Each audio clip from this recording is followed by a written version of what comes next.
అండి, అందరికీ నమస్కారం. నేను మీ కుప్పిల్లి శ్రీనివాస్. ఈరోజు కార్తీక పౌర్ణమి.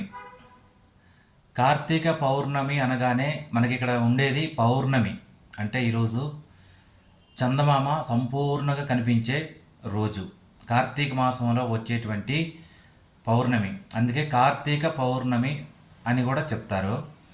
దీని స్పెషల్ ఏంటంటే కార్తీక పౌర్ణమి రోజున అందరూ స్వచ్ఛందంగా ప్రతి ఒక్కరు కూడా చిన్నపిల్లల నుంచి పెద్దవాళ్ళ వరకు అందరూ కూడా ఆ పౌర్ణమి అంటే ఆ చందమామని చూడాలి.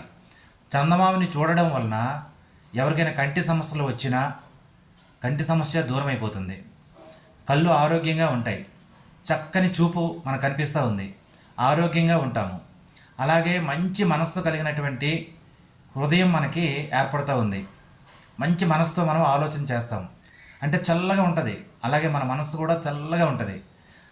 ఆ రకంగా పూర్వం నుంచి కార్తీక పౌర్ణమి రోజున ఒక స్పెషల్గా ఆ చందమామని చూస్తే చాలా చాలా మంచిది. అది కాకుండా మనం ఏం చేస్తూ ఉన్నామంటే ఈ చందమామని, ప్రకృతిని, నేచర్ని మనం ఎంజాయ్ చేయకుండా గుళ్ళకి వెళ్ళి దీపాలు పెట్టేస్తూ ఉన్నాము. అసలైనటువంటి విషయాన్ని మర్చిపోయి గుళ్ళకి వెళ్ళి దీపాలు పెట్టి ఆ దీపాల హడావుడిలో అసలైన విషయం ఏంటి, మంచి విషయం ఏంటి అని మర్చిపోయి మనము ఆ యొక్క సమయాన్ని వృధా చేస్తూ ఉన్నాము. ఈ కార్తీక పౌర్ణమి రోజున పౌర్ణమిని ఎంజాయ్ చేస్తూ చక్కగా అందరూ చూస్తే దీర్ఘకాలిక కంటి సమస్యలు అయితే రావు, ఆరోగ్యంగా ఆనందంగా ఉంటాము. తద్వారా చాలా చల్లగా ఉంటాము. వెన్నెల ఎప్పుడు చల్లగా ఉంటుంది. మనం కూడా ఎప్పుడు చల్లగా ఉండాలని ఆ భగవంతుడిని ప్రార్థించుకుందాం. ఇది కార్తీక పౌర్ణమి యొక్క ముఖ్య ఉద్దేశం. అందుకని ప్రతి ఒక్కరు కూడా ఈ వీడియో చూసి ఆ పౌర్ణమిని ఎంజాయ్ చేయండి. Thank you all.